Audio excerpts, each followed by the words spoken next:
आपला आवाज कोकण 24 तास। महसूल विभागातील कामे तातडीने मार्गी लावण्यासाठी शासनाने छत्रपती शिवाजी महाराज महाराजस्व समाधान शिबिरे आयोजित करण्यात आली असल्याची माहिती जिल्हाधिकारी मनोज जिंदल यांनी दिली आहे।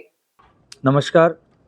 महाराष्ट्र शासनाचे महसूल व वन विभागामार्फत राज्यातील सर्वसामान्य नागरिक, शेतकरी, महिला व विद्यार्थ्यांचा महसूल विषयक आणि दाखलेचे विषयक समस्यांचे तात्काळ निराकरण करण्यासाठी छत्रपती शिवाजी महाराज महाराजस्व समाधान शिबिर अभियान टप्पा 1 राबवण्याचा निर्णय शासनाने घेण्यात आलेला आहे। 18 फरवरी 2026 हा शासनाचा निर्णय आणि GR आला होता आणि त्याप्रमाणे प्रत्येक जिल्ह्यामध्ये महसूल मंडल स्तरावर तसेच नगर परिषद आणि नगर पंचायत स्तरावर विशेष समाधान शिबिर आयोजित करण्यात येणार आहेत। आणि या अभियानाचा जे मुख्य उद्देश आहे ते आपली सामान्य जनता, शेतकरी, विद्यार्थी आणि महिलांच्या महसूल विभागाशी रिलेटेड संबंधित दैनंदिन प्रश्नाचे निराकरण करणे आहे आणि सर्वांपर्यंत एकाच दिवसात सेवा वितरण म्हणजे सिंगल डे सर्व्हिस डिलिव्हरी हे सुनिश्चित करणे आहे। या अभियानाच्या जे इम्प्लिमेंटेशन आहे हे आपण 3 टप्प्यामध्ये करणार आहे। त्याची आत्तापर्यंत आपण पूर्वतयारी पूर्ण केलेली आहे। ह्या 18 फरवरीपासून आपण याची पूर्वतयारी सुरू केली होती। मार्चमध्ये दिनांक 7 म्हणजे 7 मार्च 2026, 14 मार्च, 20 मार्च आणि 27 मार्च या रोजी मार्चमध्ये याचे आपण वेगवेगळे कॅम्प्स घेणार आहे। अप्रिलच्या महिन्यामध्ये 10 एप्रिल, 17 एप्रिल, 24 एप्रिल आणि 30 एप्रिल। रत्नागिरी येथील नियोजन मंडळाच्या सभागृहात आयोजित विशेष पत्रकार परिषदेत बोलताना जिल्हाधिकारी मनोज जिंदल यांनी छत्रपती शिवाजी महाराज महाराजस्व समाधान शिबिराबाबत सविस्तर माहिती दिली। हे तालुका आणि मंडल स्तरावर तालुक्याचे सगळे मंडल स्तरावर आपण हे मोहीम घेणार आहे आणि माहेमध्ये आपण नगर परिषद नगर पंचायत स्तरावर 4, 8, 11 आणि 15 हा 4 दिवशी शिबिरांचे आयोजन करणार आहेत।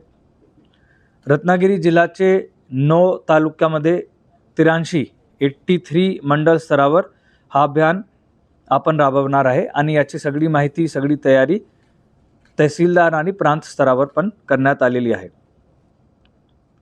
शिबिरच्या दिवशी सर्वसामान्य जनता व शेतकरी यांचे महसूल विभागांतर्गत क्षेत्रीय कार्यालय संबंधी दैनंदिन प्रश्न आपण निकाली काढणार आणि याची सगळी पूर्वतयारी जसे मी म्हटलं आपण करण्यात आलेली आहे। याच्यामध्ये वेगवेगळी आपण त्यांना सुविधा प्रदान करणार, त्याची मी थोडक्यात आपल्याला माहिती देतो। याच्यामध्ये प्रलंबित जे काही फेरफार असेल त्याचे आपण निकाली काढणार। मंडल स्तरावर आपले कॅम्प असणार आणि त्या स्तरावर विवादग्रस्त फेरफारांची संख्या आपण सगळी निश्चित करून त्या संबंधित लोकांना नोटीस बजावून शिबिरांच्या दिवशी फेरफार निकाली काढण्याचे आपण नियोजन केलेलं आहे। त्याचबरोबर आपण अभिलेख दुरुस्ती हेल्पडेस्क पण करणार।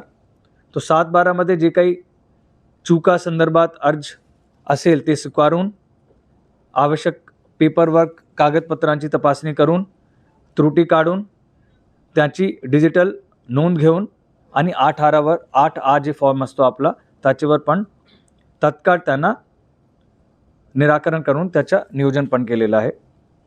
आणि लोकसेवा हक्क कायदा RTS राईट टू सर्व्हिसेस जे असतो त्याची पण तात्काळ सेवा, त्याच्यामध्ये जे काही वेगवेगळी सेवाचा उल्लेख आहे जसे उत्पन्न प्रमाणपत्र असेल, रहिवासी दाखले असेल, जातीचे दाखले असतील, नॉन क्रिमिनलचे दाखले असतील, या सगळी जे त्याच्या सोयीसुविधा असतो ते पण आपण त्यांना उपलब्ध करून देणार आहे। या प्रसंगी अप्पर जिल्हाधिकारी बापूसाहेब गलांडे, निवासी उपजिल्हाधिकारी चंद्रकांत सूर्यवंशी, जिल्हा माहिती अधिकारी प्रशांत सातपुते उपस्थित होते। समंदर की गोद में पला है तू, अंगड़ाई लेते ही लहरें शुरू। आज यौवन की मस्ती छोड़, ले चलता हूँ तुझे एक नए मोड़।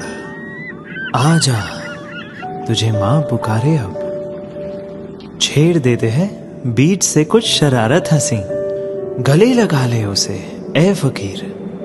इंतजार कर रहा है तेरा तो, चल दे देते हैं उसे फसल की खूबसूरती तो। आजा, तुझे माँ पुकारे अब, उन्हें भी देनी है एक नई पहचान। आजा, तुझे माँ पुकारे अब।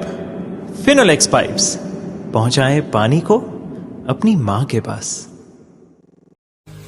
महाराष्ट्रातील तसेच कोकणातील महत्त्वाच्या बातम्या पाहण्यासाठी कोकण 24 तास न्यूज चॅनलला यूट्यूबवर सबस्क्राईब करा आणि बेल आयकॉन प्रेस करा।